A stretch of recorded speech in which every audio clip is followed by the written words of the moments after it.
आप सभी को मेरा प्रणाम। आज हम लोग पॉलिटिकल साइंस पढ़ने वाले हैं। पॉलिटिकल साइंस में हम आर्टिकल, अनुसूची, इंटरनेशनल रिलेशन सारा कुछ पढ़ने वाले हैं। तो संविधान में संशोधन हुआ वो भी पढ़ेंगे। तो आज हम लोग सबसे पहले देखेंगे अनुसूची के बारे में। उससे पहले हम लोग संविधान के बारे में जानते हैं कि संविधान किसे कहते हैं। तो संविधान का अर्थ होता है सभी के लिए एक जैसा नियम। संविधान कि सबके लिए एक जैसा नियम, चाहे वो हम रहे, आप रहे, प्रधानमंत्री रहे, राष्ट्रपति रहे, एमएलए रहे, एमएलसी रहे, कि लोकसभा के व्यक्तियों की राज्यसभा के व्यक्तियों, सभी के लिए एक जैसा कानून। संविधान के नज़र में कोई बड़ा नहीं है, कोई छोटा नहीं है, सबके लिए एक जैसा कानून, इसे ही संविधान कहा जाता है। संविधान को बनने में 2 साल 11 महीना और 18 दिन लगा था। 2 साल 11 महीना और 18 दिन लगा था संविधान का निर्माण होने में। कितना साल लगा था? 2 साल 11 महीना 18 दिन। संविधान के बारे में हम लोग जानेंगे, सबके लिए कैसा नहीं। संविधान बनने में 2 साल 11 महीना 18 दिन लगा। अब संविधान के अंदर आता है अनुसूची। क्या होता है अनुसूची? वैसे हम लोग पहले जान लेते हैं कि संविधान, भारत के संविधान के 22 भाग है, 395 आर्टिकल्स हैं। आर्टिकल कितना है? 395। और रिलेशन कितना है, यानी कि भाग 22 भाग है, 395 आर्टिकल है। अब हम लोग जानेंगे अनुसूची के बारे में। भारत के संविधान में 12 अनुसूचियां हैं। पहले अनुसूची की संख्या 8 थी, लेकिन वर्तमान में अनुसूची की संख्या 12 हो गई है। तो अनुसूची 1 क्या करता है? संघ और उसके राज्य क्षेत्र, यानी कि संघ और उसके राज्य। हम लोग संघ के बारे में पढ़ेंगे, यानी कि यूनियन के बारे में, फेडरेशन के बारे में, कॉन्फेडरेशन के बारे में, लेकिन ये आर्टिकल 1 में पढ़ेंगे। आर्टिकल 1 से पहले अभी हम लोग को संघ और उसके राज्य थे। संघ का मतलब सिर्फ अभी यूनियन संबंध है। जिस दिन हम लोग आर्टिकल में आएंगे उस दिन आर्टिकल में देखेंगे कि क्या अंतर होता है संघ में, फेडरेशन में, कॉन्फेडरेशन में। तो संघ और उसके राज्य क्षेत्र, किस राज्य की सीमा कितनी है, किस राज्य से सीमा उसकी सट रही है, उसका क्षेत्रफल कितना है, तो राज्य से सट रहा है वो राज्य का कौन कौन जिला आ रहा है, यही सब चीज के बारे में अनुसूची 1 में बताया गया है। नहीं तो कल तो बोल देगा बिहार का आदमी की इलाहाबाद हमारा है, यूपी का आदमी बोल देगा पटना हमारा है, तो ऐसे नहीं ना होगा। तो अनुसूची 1 में लिखा हुआ है किसकी कहाँ तक सीमा है। तो ये लिखा हुआ अनुसूची 1 में संघ एवं उसके राज्य क्षेत्र, संघ एवं उसके राज्य क्षेत्र, अनुसूची 1 में लिखा हुआ। हम लोग अनुसूची 2 देखेंगे, वेतन।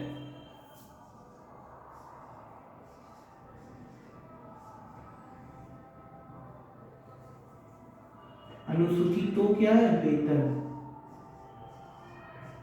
वेतन यानी कि राष्ट्रपति की क्या सैलरी होगी, चीफ जस्टिस ऑफ इंडिया की क्या सैलरी होगी, प्रधानमंत्री की क्या होगी, उपराष्ट्रपति की क्या होगी, ये सारा कुछ, एमएलए का कितना होगा, एमपी का कितना होगा, एमएलसी का कितना होगा, वो सारा अनुसूची 2 वेतन में लिखा हुआ है कि किसको क्या वेतन दिया जाएगा।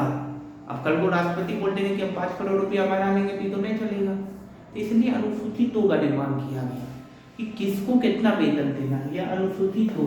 अनुसूची 3 शपथ कि प्रधानमंत्री को प्रधानमंत्री का शपथ लेना है, राष्ट्रपति को राष्ट्रपति का शपथ लेना है, तो कुछ शपथ होना चाहिए कि सब आदमी एक ही जैसा लेता शपथ। तो उसके लिए अनुसूची 3 का निर्माण किया गया, शपथ कि किसको कौन सा शपथ लेना है। चीफ जस्टिस ऑफ इंडिया को कौन शपथ लेना है, उप मुख्यमंत्री को कौन लेना है, मुख्यमंत्री को कौन शपथ लेना है, प्रधानमंत्री, राष्ट्रपति, उपराष्ट्रपति और मुख्यमंत्री, किनको क्या शपथ लेना है, यह अनुसूची 3 में लिखा गया। अनुसूची 4 राज्यसभा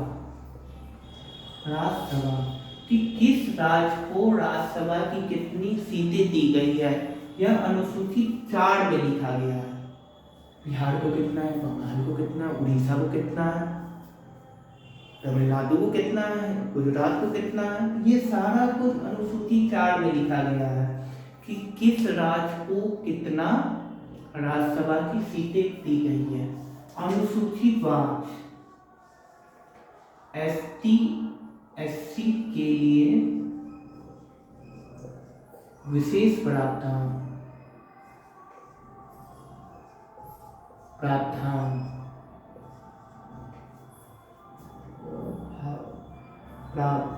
प्रावधान एसटी एससी के लिए विशेष प्रावधान। कई बार हो सकता है स्पेलिंग मिस्टेक हो, क्योंकि हम इंग्लिश मीडियम से बिलोंग करते हैं, हिंदी में रखना भी है, तो इसलिए हो सकता है कहीं पर स्पेलिंग मिस्टेक हो। तो एसटी एससी के लिए विशेष प्रावधान, कि उनके लिए विशेष प्रावधान इसलिए दिया गया क्योंकि वो लोग थोड़ी निचली जाति से आते हैं, जिनके कारण से सामाजिक भेदभाव उनके साथ नहीं हो। उन्हें शैक्षणिक संस्था या किसी भी संस्था, चाहे वो निजी हो कि गैर निजी हो, सामाजिक हो, उसको कोई परेशानी नहीं हो, इसलिए अनुसूची 5 का निर्माण किया गया कि एसटी एससी के लिए विशेष प्रावधान, कि उनको कोई तकलीफ नहीं हो। अनुसूची 6 पूर्वोत्तर राज्य, इसमें 4 राज्य का नाम दिया गया, असम, मेघालय, त्रिपुरा, मिजोरम। असम, मेघालय, त्रिपुरा, मिजोरम पूर्ववर्ती राज्य। इसके बारे में दिया हुआ है कि यह तो उत्तर पूर्व के राज्य है, इनका विकास कम हुआ as compare to North India या साउथ इंडिया का विकास था, तो इसलिए अनुसूची 6 का निर्माण किया गया, उनका भी विकास हो, उनको किसी भी प्रकार का तकलीफ नहीं हो, भेदभाव महसूस ना हो, इसलिए अनुसूची 6 का निर्माण किया गया। अनुसूची 7, इसको हम यहाँ पर लिख रहे हैं, शक्ति का विभाजन, शक्ति का विभाजन, भाजन। अब इस शक्ति का विभाजन क्या?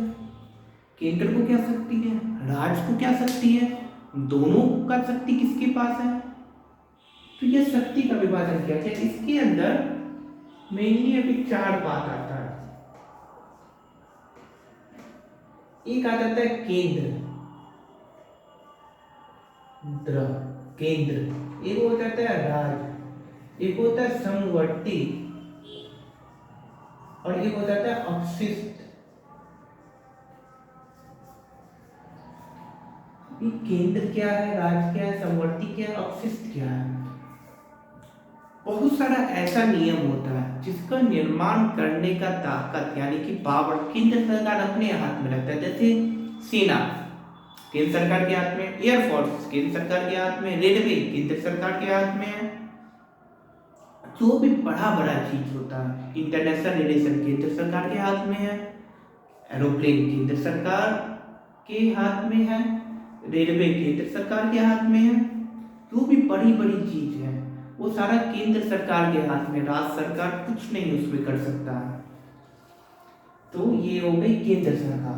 जितने भी बड़े बड़े चीज है उस सब का पावर केंद्र सरकार अपने हाथ में लिखा हुआ है। सेना, इंटरनेशनल रिलेशन सारा केंद्र सरकार में, राज्य सरकार जो भी छोटे मुद्दे हैं जैसे तो उन सबको राज्य सरकार के अंदर में रखा गया। जैसे पुलिस राज्य सरकार की है, वहीं पर पोस्ट ऑफिस देखेंगे तो केंद्र सरकार का हो जाएगा, बैंक देखेंगे केंद्र सरकार का, RBI reserve bank of India केंद्र सरकार का, पोस्ट ऑफिस केंद्र सरकार का, रेलवे केंद्र सरकार का।